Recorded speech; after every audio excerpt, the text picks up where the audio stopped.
भगवान शिव के जन्म का रहस्य। दोस्तों, शिव पुराण में लिखा है कि भगवान शिव स्वयंभू है, यानी उनका जन्म अपने आप ही हुआ है। पुराणों में भगवान शिव के जन्म के विषय में बहुत सी कथा कही गई है, जिसमें से सबसे प्रचलित कथा यह है कि एक बार भगवान विष्णु और ब्रह्मा जी के बीच बहस छिड़ गई कि सबसे महान कौन है। जब इन दोनों इस बात पर बहस कर रहे थे, तब अचानक से एक खंबे के रूप में महादेव उनके बीच आ गए और एक आवाज आई कि जो भी इस खंबे का छोर ढूंढ लेगा वही सबसे महान कहलाएगा। यह सुनकर ब्रह्मा जी ने एक पक्षी का रूप ले लिया और खंबे का ऊपरी हिस्सा ढूंढने निकल गए, और विष्णु जी ने वराह का रूप धारण कर लिया और खंबे का अंत ढूंढने निकल गए। दोनों ने खंबे का छोर बहुत ढूंढा, परंतु उन्हें नहीं मिला।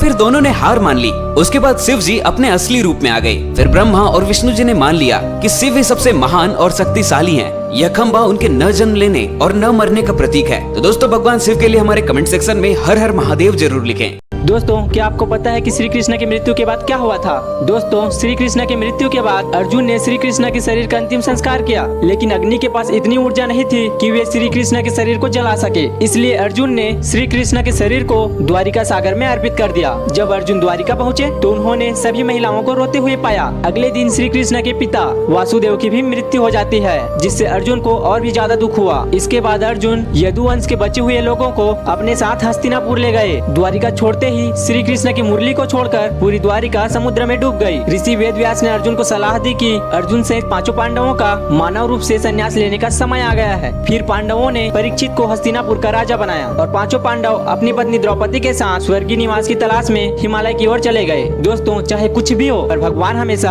हमारे दिल में है। तो दोस्तों, अगर आप भी श्री कृष्ण के परम भक्त हैं, तो हमारे चैनल को सब्सक्राइब कर कमेंट में जय श्री कृष्ण जरूर लिखें। भगवान श्री कृष्ण की बुद्धि, ज्ञान और नीतियों के कारण ही आज वे विश्व के कई देशों में पूजे जाते हैं। ज्ञान और उपदेश के अलावा श्री कृष्ण के पास कुछ प्रलयकारी अस्त्र भी थे। नंबर 1, सुदर्शन चक्र। यह भगवान विष्णु का सबसे प्रिय अस्त्र था। सुदर्शन चक्र को उंगली से घुमाने पर यह वायु के प्रवाह के साथ मिलकर अग्नि प्रज्वलित कर शत्रु को भस्म कर देता था। नंबर 2, नारायणास्त्र। नारायणास्त्र का प्रयोग अगर एक बार कर दिया जाए तो संपूर्ण सृष्टि में कोई भी शक्ति से रोकने में सक्षम नहीं थी। नंबर 3, कामोद की गदा। यह भयंकर गर्जना उत्पन्न करके शक्तिशाली असुरों और राक्षसों का विनाश करने में सक्षम था। नंबर 4, वैष्णवास्त्र। वैष्णवास्त्र की सबसे बड़ी शक्ति थी इसकी गति, इसलिए इसे रोक पाना बहुत कठिन था। तो दोस्तों, अगर आपको फैक्टोग्राम के वीडियोस देखना पसंद है तो हमारे कमेंट सेक्शन में जय श्री राधे कृष्णा लिखना न भूलें।